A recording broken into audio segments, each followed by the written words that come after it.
Welcome back to Getting Out Podcast. Anthony here, and it is starting to warm up in Melbourne. We are finally seeing the big 30 degrees here in Melbourne.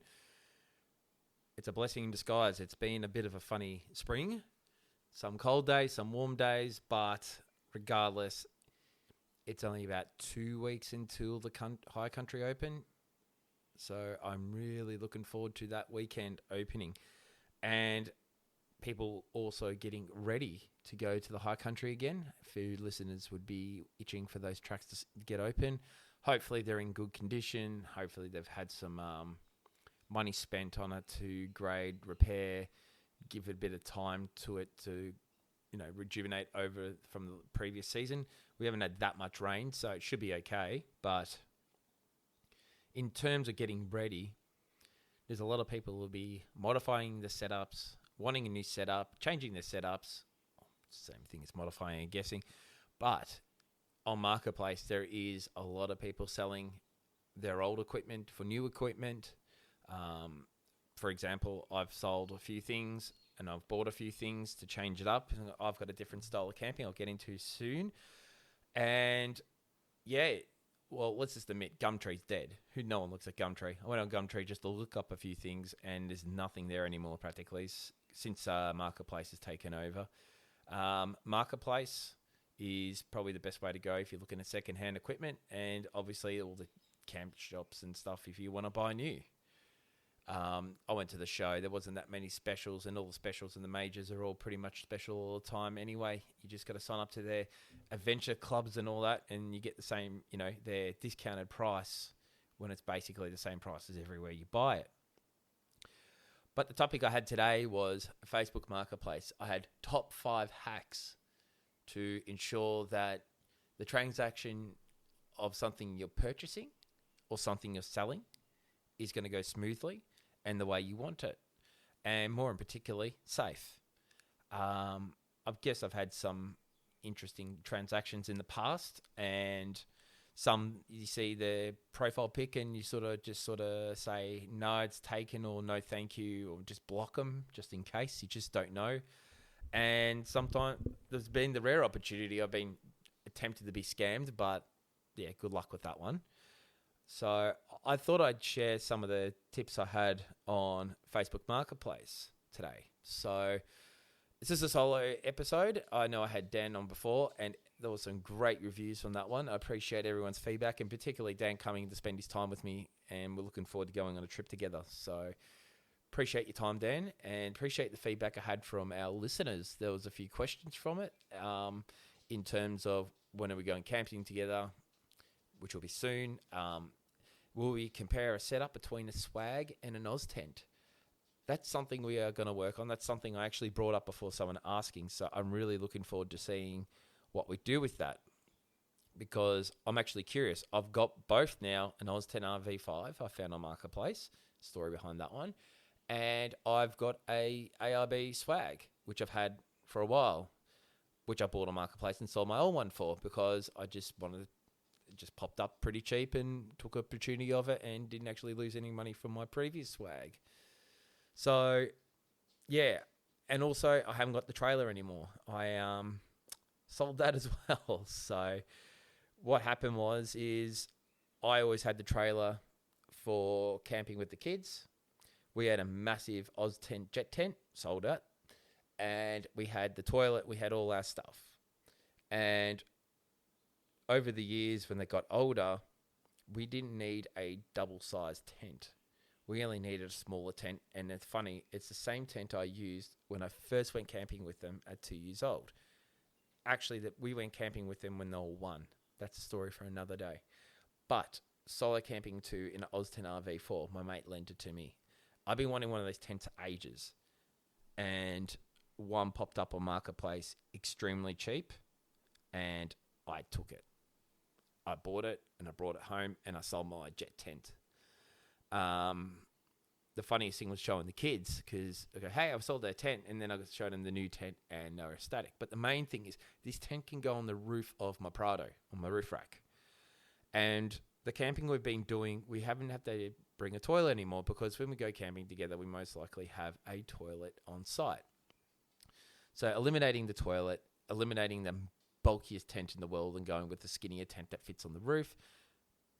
In a single car garage, I have not had no requirement for my trailer that I built last year. So I sold it. Funnily enough, sold it to a new potential customer for a company I work for. And I'm seeing him next week with all their team and getting business off them. So it was a win-win. Lesson learned, every conversation you have is a transaction. It's sale. It's always a sales conversation. So in saying that, my setup's completely changed. And therefore, everything I bought and did on that was through Marketplace. So my number one tip is do your research online and see what you see online that can help. Went to mental blank. Do your research online to see what other people used and be committed to what you're looking for. Example, Austin RV5. You can buy them brand new for $1,300 on Marketplace. A lot of people sell them for $1,000. I pay much less than that, but I find what you see on Marketplace is at high value because they're seeing how much they spent on it probably a couple of years ago, particularly that out of COVID moment where people spent lots of money on stuff, used it twice and now don't use it much anymore. I don't know, it was just that moment of time. And you got people like when I sold my Oz tent, jet tent, I sold it for much more than I purchased it for number one, but I sold it for half of what it was advertised from other people online because I don't believe it was worth the value that other people selling it for. I didn't rip anyone off. It was sold for what it's worth. That example is I bought the tent for $200. I sold it for about $320, but I did sell it with a few little modifications I did to it. People trying to sell that tent for nearly $700-800 because they were worth $2,000 when they were on sale for 2018, but they discontinued that tent in 2020, so it doesn't exist. And you can't really sell it for that much because it's market demand. It's like trying to sell, a car that's worth really $5,000 for $7,000. Good luck. But I found doing your research and finding what you want and finding the pricing that you have a budget for, you can, reach out to the person and say, is it available? Where you're located, ask questions, but don't lowball them straight away. I'll give you $300 for something that's $700. You haven't even looked at it. You haven't even, asked. A lot of people do that because they think they're just trying to get a bargain. Some people probably accept a higher ball offer. Some, like myself, I'll tell people, not interested. Come and inspect it. We'll negotiate then. But, there is some golden nuggets on there, and there's some people ripping you off. And there's some people probably put photos up of other people's stuff that they've saved and then say it's theirs when it's not. So you got to be really careful. But what I'm saying is, if you say you found the Oz tent and it was in budget, it looked good on the photos, you ask where it's available and you go see it, inspect it, bring someone along with you that knows that tent. Like, example, bring me if you want. Message me if you have a problem. You'll see that some things work, some things don't. Some things may not look ordinary on it. That's actually how it's designed. I had that issue. I thought something was bent. And then I actually went to Tent World and looked at it and went, it's the exact same. So, I did my research. And, yeah, I think going and knowing exactly what you want and having a budget, you can get what you want. It may take time. They may even say there's 10 people looking at it. I can guarantee you there's not, because there's 10 people looking at it. It wouldn't be online. I also think, just inspecting it and then making an offer is better than just saying, I'll pay the $600, go see it, it's a piece of crap. And it's like, well, wait a minute, I'm going to give you $500 now. The conversation's not going to go well. Because it could be worth $500 and you can find some flaws.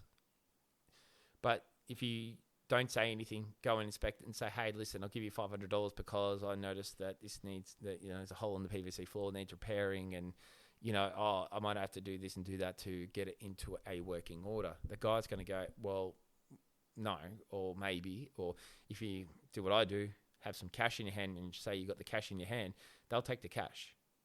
So number two, that goes into number two, pay cash. Pay ID is okay.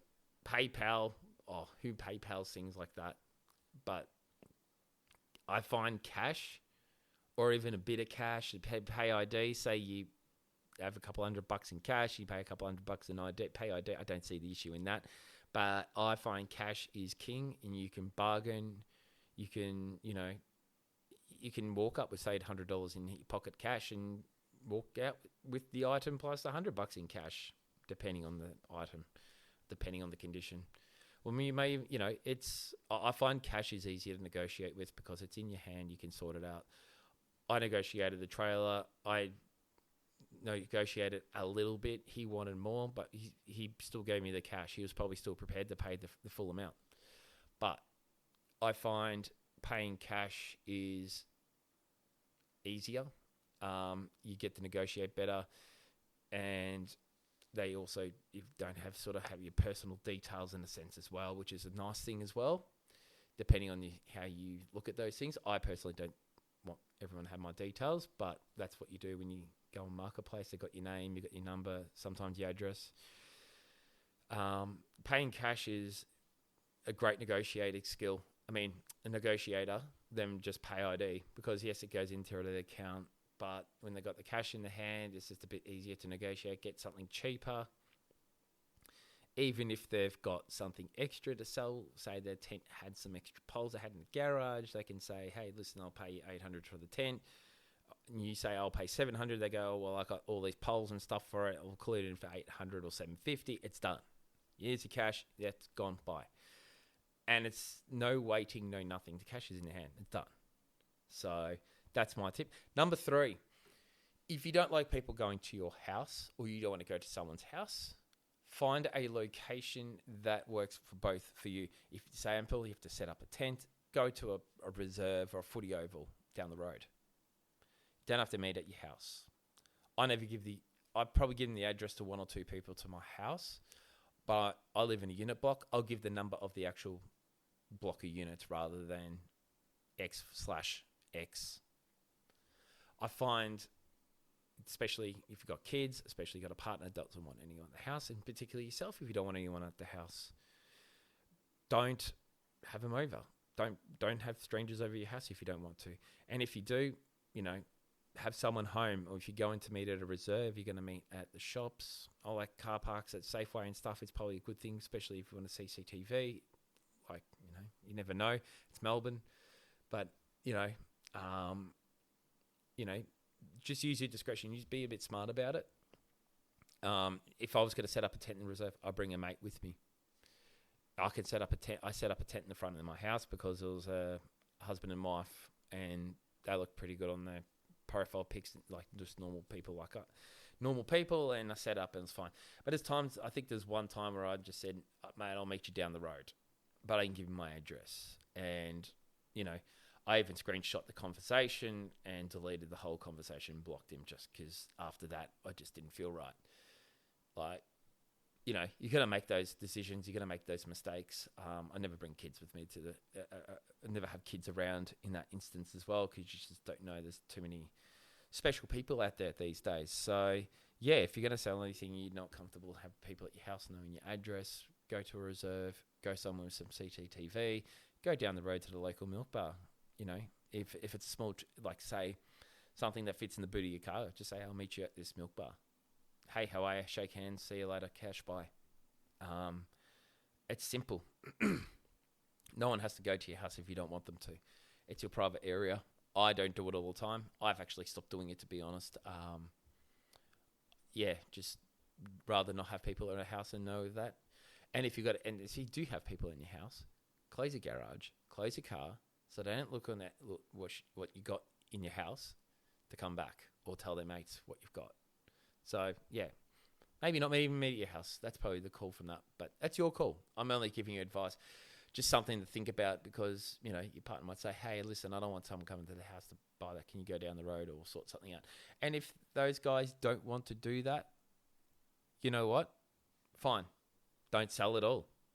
Simple as that. There's always someone going to buy it. If you don't have a gut feeling, you don't want to sell that person, don't do it. Just say, no, it's gone. Block them. They're not going to find you. They're not going to see who you are.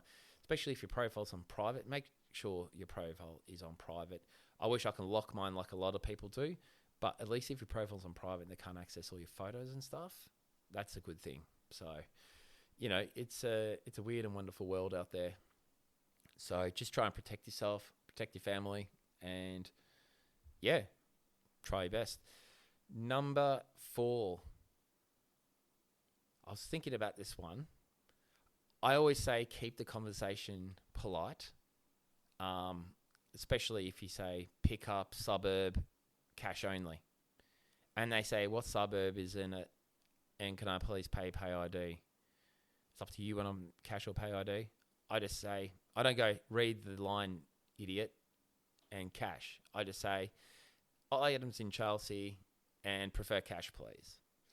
Being polite is going to have a smoother transaction, whether you're selling or buying. I think if you start being rude or, it's not going to go well. You don't want someone to say something stupid. You don't want someone to say something stupid, especially into your face when it happens. And vice versa. Because, you want to protect yourself. You want to protect your family. But also you want to protect your mental health. Like, that again. I've had transactions where it's been like, hi, buy, cash, product, see you later. There's been times where I've sat at the front for an hour having a yarn about something. A recent transaction, I went for a run with one of the guys I sold something to. Even last week, I sold product that I sell for work in my normal life on site after meeting this guy because I got his contact details and he happened to be a main contact for one of the businesses I service. So it's fun, But at the same time, that was being polite. I could have been a so-and-so and happened to find out that's my customer. Ain't going to end well. So, and saying being polite included number 4, be honest. If your product's damaged, show the damage. Put the photos on it straight away. Don't waste people's time and don't waste your time. Example, the trailer had some rust spots in it. I put photos of it and I stated, this is where this has got damage. And then I even showed the guy when he saw it. He was like, oh, I didn't want to negotiate until I saw it. Good bloke. Some people go, oh, it's got damage, $400 less. But at least if you outline it, it's good. Because if you get some guy from Wonthaggi driving down to Frankston to look at something, he's invested a lot of time driving. Or her. And you get there and it's like, oh, yeah, that's rusted. Oh, that doesn't work. Well, why didn't you state that? Put as many photos as you can. Put as much detail as you can. Be honest, because that could be you wasting your time in your travel time going to see the item or product or anything. And then you walk out with nothing. You're like, I just wasted 2 to 3 hours of my precious time just to be told that the thing was damaged or that wasn't satisfactory. If we had details and photos of the damage previously, you can just make your call straight away. I'm not driving that far away. I'm not investing 3 hours of my time and petrol of my weekend or whatever to see that it's over damaged. Or you'll see it and go, hey mate, can I come and see it? I'm curious of what this looks like. He might even give you more detail. But in the end of the day, you can go look at it and make it, and make your choice from there. I find if someone wants you to post something for them, take extra photos. And if there's anything, say I sold something that I can post, it had a little bit of a mark on it if they didn't see it. So what I did is I sent them extra photos prior sending, just describing this item to let you know this is what marks are on it. Are you still happy to receive this considering it's got these marks? Even if the photos are already online, just back yourself up. Because the last thing you want to do is have someone go, got the item, I'm returning it, I want my money back. You've got no time for that. And if you don't want to send it, don't send it. I've done that plenty of times. So, yeah, you just gotta make your choices, be honest, and put all the photos up, and make sure that you can back yourself up, because you just imagine yourself wasting your time, someone else wasting your time. Don't waste their time, and vice versa. And if you find something in the photos that doesn't look good, ask more questions. If they're not willing to answer, don't buy it. My last one is have fun with the product. Or if you find something cheap and you know you can flip it, have fun in the adventure of flipping it by putting a little bit of work in it or doing stuff with it. For example, I bought a trailer, and everything I bought to fix it, bar a couple of things, I bought off Marketplace. And me and my mate Steve did all the work, and I've sold it and made a profit. I wasn't aiming to have a profit. I got to use it, had fun with it, just didn't service me anymore, and I sold it. But it's a project you can do with your mates. It's a project you can do with yourself. If you can't renovate your house because you're renting, or you can't renovate the house because you can't afford to because it's a big renovation, even doing little things like, buying an old trailer and putting some new metal on it, spraying it and using it, having some fun with it. The camaraderie you have with your mates to do projects like that is fun. Like, another mate of mine has a go-kart trailer, and my mate welded some shelves on it and modified it. Yeah, he modified it. It looked great. It did the job. But more importantly, we had more fun doing it, having an adventure, doing it, having a yarn, and spending the afternoon doing it. Even had a bit of a barbecue doing it. Like, it brings things together. I'm not saying buy a full if you can afford a project car and do that, and you've got the space and time to do it, awesome, do it. But I find, if you find something you can flip and make some money off it, have fun doing it. Even if you don't make money off it, just have fun doing it, like a bit of a side project. Go do it. It's actually really fun. Like that trailer, that wasn't my aim. My aim was potentially to use it for the kids and use it for, general use. But I literally used the trailer 4 times and I was sitting in a single garage. Now I've got heaps of room, a little bit of money towards the other setup. And more importantly, I've got a little bit more extra money to take the kids camping. But, excuse me, I think, if you find something cheap and you got the time and the brain to do it, go do it. Have some fun. Do something, just have an adventure. I honestly believe that is one of the funniest things I've done is, I bought an old awning and I scrubbed it, or there was a bit of mold on it. I scrubbed the awning mold, bought a couple of bits and bobs from it, used it for a bit, and then I sold it. And that was fun. And, it brought our friends together to sort of have a yarn. The trailer definitely did. Like, we had a whole couple of days in the afternoon at my mate's house, having a couple of drinks, got some pizzas, and we had so much fun doing it. And yeah, that I think you just got to try and have some fun off it too. It's a little business sometimes.